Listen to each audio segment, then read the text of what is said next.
नमस्कार, इन खबर में आपका स्वागत है। मणिपुर को लेकर के संसद में हंगामा है। सड़क से लेकर के संसद तक सवाल पूछे जा रहे हैं। 267 के तहत बहस की मांग और सरकार अपनी बात पर अड़ी हुई है। इस बीच में लोकसभा में सरकार के खिलाफ अविश्वास प्रस्ताव लाए जाने को मिल गई है मंजूरी और दोनों पक्षों को जोर आजमाइश का मौका भी। जैसे ही ये प्रस्ताव आएगा वैसे ही दोनों को अपनी बात कहने का मौका मिल जाएगा। बहरहाल अब बात करते हैं राज्यसभा की। राज्यसभा में पी चिदम्बरम ने आखिरकार ऐसा क्या कह दिया, वो भी चेयर के लिए, जो कि राज्यसभा के सभापति हैं उपराष्ट्रपति जगदीप धनखड़, कि पीयूष गोयल जो सदन के नेता केंद्रीय मंत्री हैं वो भड़क गए। सबसे पहले पी चिदम्बरम को सुनिए। I have been told by several members that questions have been asked about one subject, and I will tell you the subject later. But then I asked PRISM, the research facility established by you and the Honorable Speaker, which are the questions admitted and answered on that subject since Parliament session started on the 20th of July until today. The answer shocked me. Not one question, Mr. Chidambaram, not one question has been admitted or answered on the subject. The subject is Manipur. Mr. Chidambaram, one second. Mr. Chidambaram, you have taken a floor. I have not been able to understand what point are you making. If there is, if there is a grievance, 1 second, you have a long career, one second, no, listen to me now, listen, I have understood, listen to me. सुना आपने, P Chidambaram सीधे सीधे सवाल उठा रहे हैं कि जब से यानी कि 20 जुलाई से सत्र शुरू हुआ है, मणिपुर को लेकर के कोई सवाल एक्सेप्ट ही नहीं किया जा रहा है, उसका जवाब ही नहीं आ रहा है। फिर वो हवाला देते हैं लोकसभा का भी, राज्यसभा का भी, कि उन्होंने पता किया है, उन्हें ये बताया गया है, उन्हें ये जवाब मिला है। आखिर ऐसी क्या बात है, क्यों ऐसा किया जा रहा है? यानी कि जगदीप धनखड़ पर ही सवाल उठा दिया। बस क्या था, पीयूष गोयल सामने आए और सुनिए उन्होंने क्या क्या सुना दिया। Honourable minister. सर, ये बहुत दुर्भाग्यपूर्ण स्थिति है कि जहाँ पे एक माननीय सदस्य चेयर के ऊपर प्रश्न चिन्ह उठाते हैं, चेयर के ऊपर टिप्पणी करते हैं और एक प्रकार से छल करने की कोशिश होती है, चेयर को घसीटा जाता है कंट्रोवर्सी में। मैं समझता हूँ चिदम्बरम जी ने माफी मांगी चाहिए। चिदम्बरम जी ने जो चेयर के ऊपर प्रश्न उठाया, ये एक प्रकार से अवमानना है चेयर की, और चिदम्बरम जी ने जब तक माफी नहीं मांगी चेयर की, बाकी ये चीजें हम करते रहेंगे। लेकिन चिदम्बरम जी ने जिस प्रकार से आपके ऊपर टिप्पणी की, आपके ऊपर प्रश्न चेयर के निर्णय के ऊपर, और सिर्फ एक छोटा एक ब्राउनी पॉइंट स्कोर करने की कोशिश की है, ये इनका हर बार का तरीका है। एक कार वो इंटेलेक्चुअल, एक कार वो बड़े तर्क लेके ये चेयर की अपमान नहीं कर सकते।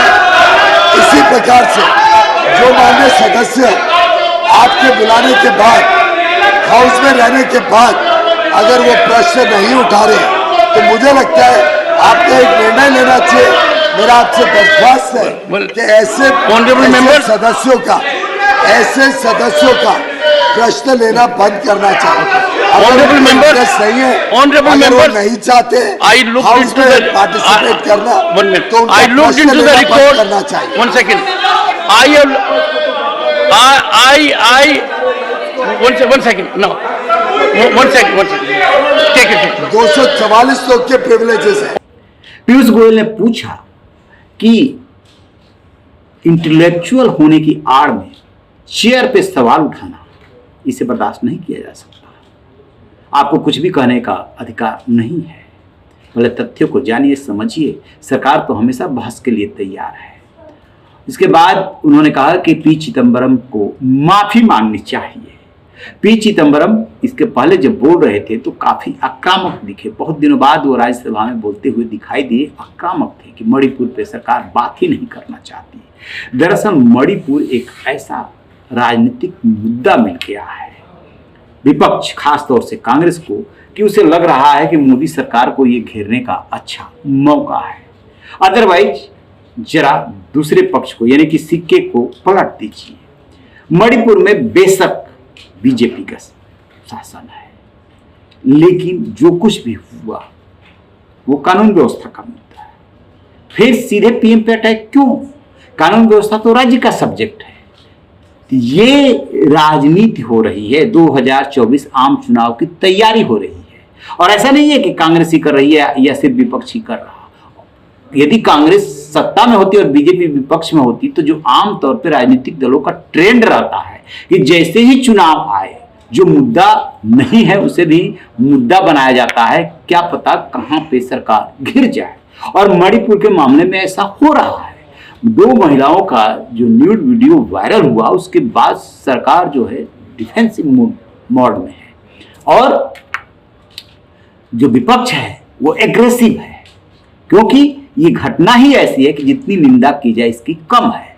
अब इसके मुकाबले चाहे पश्चिम बंगाल की बात कह लीजिए, चाहे राजस्थान की बात कह लीजिए, चाहे छत्तीसगढ़ की बात कह लीजिए, कोई सुनने को इसलिए तैयार नहीं कि मणिपुर का जो इशू है वो एकदम अलग है।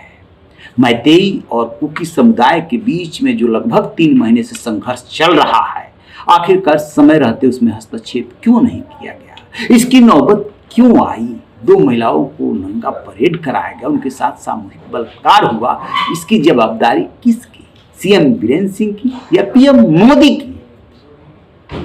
राज्य का सब्जेक्ट है, लेकिन चुनाव के लिहाज से पीएम मोदी सूट करते हैं और पीएम मोदी संसद के बाहर बोले, संसद के अंदर नहीं बोले, लिहाजा विपक्ष का दबाव है कि पीएम जवाब दे। अदरवाइज यदि कानून व्यवस्था की बात करें तो राज्यों से कोऑर्डिनेट करने की जिम्मेदारी किसकी है? गृह मंत्रालय की है। अमित शाह बोल रहे हैं लेकिन विपक्ष उसे सुन नहीं रहा। सुने भी तो क्यों सुने? उसे जो राजनीतिक लाभ लेना है इसका वो तो एकदम साफ साफ सामने दिख रहा है। लिहाजा जितना ये मुद्दा आगे बढ़ सके उसे बढ़ाने की कोशिश हो रही है। देखते हैं कि जब लोकसभा में अविश्वास प्रस्ताव आता है और इस पे बहस होती है, यानी कि मणिपुर के इशू पे जब बहस होती है तो फिर क्या होता है। देखते रहिए इन खबर।